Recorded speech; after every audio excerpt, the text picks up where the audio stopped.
Hello, welcome to the NASA Broom Cupboard with your host Clarence and my legally distinct friend Kensington Bear. Kensington's actually a little unwell at the moment. He had too many strawberry jam sandwiches at Christmas. You know how it is. But we've got a fun show. I say fun, but we've got a show ahead of us today. But first, we have a sponsor. Take it away. When your world is destroyed, your leaders have lied to you. They have no answers.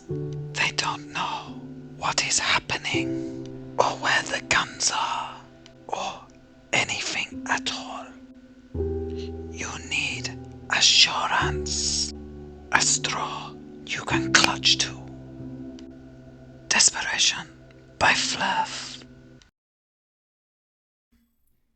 Let's just give it a little snifty.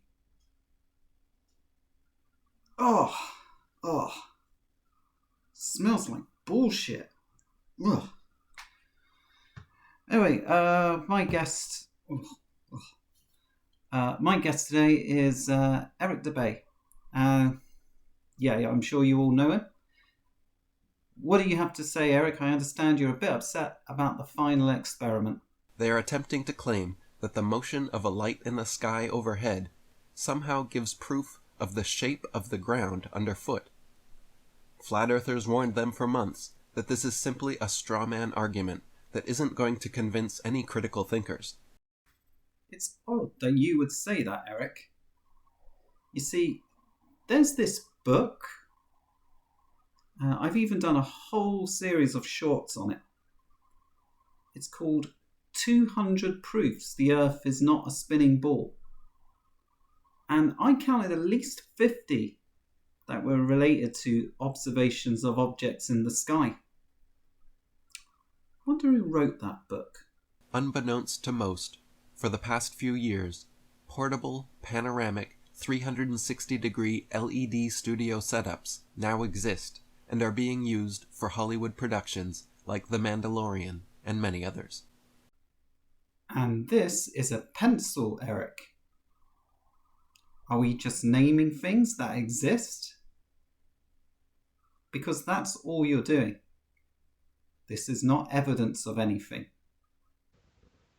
Now, just to really end this nonsense, here's MC Toon's video of his journey from base camp to the observation site. Now, remember, Eric, the Disney studio is about 20 meters across and 20 meters high. It uses 1300 LED screens. How big was their studio, Eric? How many screens would they have needed? What would the cost be of implementing that? How many people would you need to build it? No, of course, you've got nothing. Watch the supposed sun circling around during their 24-hour time-lapse video, and pay close attention to its shape. Notice how the sun changes from circular to being smushed down horizontally, back to perfectly circular, then smushed across vertically, and then back again. All right, Eric, I'm going to need you to try and keep up with this, because this is going to be very technical. That's called glare. Now, pay attention to the changes in length and direction of McToon's shadow as he paces around the base camp. In the space of walking only a matter of feet, his shadow somehow completely changes direction and triples in length. Okay, please do go on. I'm just going to let you dig your own hole for a moment. Is a simple demonstration of how light and shadows work depending on the distance of the light source. In the first example, the light source is held close to the action figure as he moves along the table, and we see quite pronounced changes in the length and direction of his shadow. In the second example, the light source is held farther away from the action figure as he moves along the table, and we see much less change in the shadow length and direction. Unfortunately, Eric, what you haven't factored in is that Dave McKeegan, who was actually recording it, was also moving around, which means he was changing his own angular perspective. Man, flat earthers talk about perspective all the time, but they know F all about it. Let's watch as Mick Toon and Austin Whitsitt respond to commenters asking them to show their breath in the Antarctic. As they blow hot air out their mouths in freezing temperatures, there should be a cloudy mist that forms in front of their faces as the water vapor in their breath condenses. Instead, however, every time they blow, not a trace of fog appears. You know what, Kensington? I'm bored. This is boring. Eric, you're boring. Let's watch some sport instead. Alright, some hockey. Yeah, go Capitals! Wait a moment. You see that? Where's their breath, Eric? What happened to their breath? It's almost as if temperature isn't the only factor, and that if the air is too dry, you're not going to see that vapor. Anytime close-up footage of their feet was shown, their footprints always failed to make any impression in the snow. Here, he moves his left foot, and there is no impression, footprint, or displaced snow.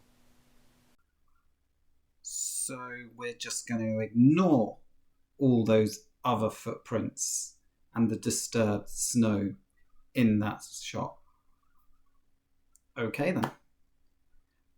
But honestly, the snow in Antarctica, it's not like the snow that falls in your backyard.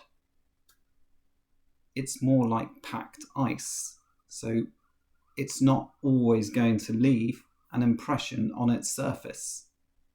Jaron, Whitsitt, and others involved also made comments several times about how the mountains in the distance seemed so close that you could touch them, but that they were actually several miles away.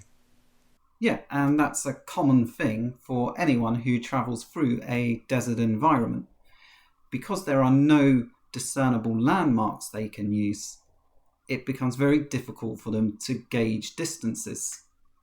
And if you pay attention to where the background and foreground meet in footage from the final experiment, particularly the 24-hour sun time-lapse, it seems we are seeing where the digital backdrop ends and the studio floor begins. There is a separation line indicative of a film set apparent in much of the footage and made clear through the use of video editing technology. No, Eric, all you've done is shown it's possible to use chroma key to key out certain colours in an image. That's it. The founder of this final experiment, Pastor Will Duffy, has also had a recent clip surface from a sermon of his that gives some real insight into the mind of the man behind this production. Uh-oh, this is going to be big.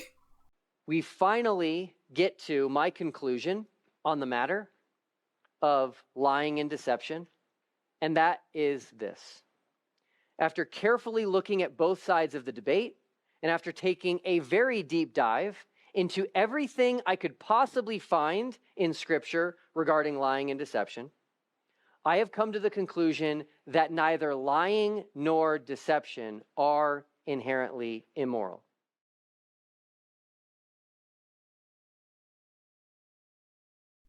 Yeah, Eric, I was curious about that too. What I was curious to know is, was there some greater context to that quote that flat earthers just aren't giving? So I wanted to see the full sermon. And I had a look online. I couldn't find it. But you know what I did, Eric? And this is some out-of-the-box thinking. I emailed Will Duffy. I'm very grateful to him, I am too. He responded very quickly with a link. It's actually from a whole series of sermons he gave in which he discusses the nature of lying in a biblical context. He quotes what the Bible has to say on lying. He provides examples of characters in the Bible either lying or using deceptive tactics. And he provides examples where lying is not only not immoral, it's actually the right thing to do. It's a lot more nuanced than flat earthers would have you believe. But I'll let Will have the last word here. This is one of the difficulties of pastoring, by the way. You have to be extremely careful at every single word that you say, because people are bound to misunderstand you, and then they misquote you, and then rumors start. What a mess. Thanks again to Will Duffy there. But that just about wraps us up. Eric, before we go, what would be the best way to summarize your life? A grand and carefully crafted deception. Accurate. And let's not forget, Eric, you did have the chance to go to Antarctica yourself and witness it all firsthand. But you chickened out. So, if you enjoyed this video, please feel free to like and subscribe, help an angel get its wings by hitting the notification bell. And if there's someone you don't like, maybe you could share this video with them. Starbite, and I'm out.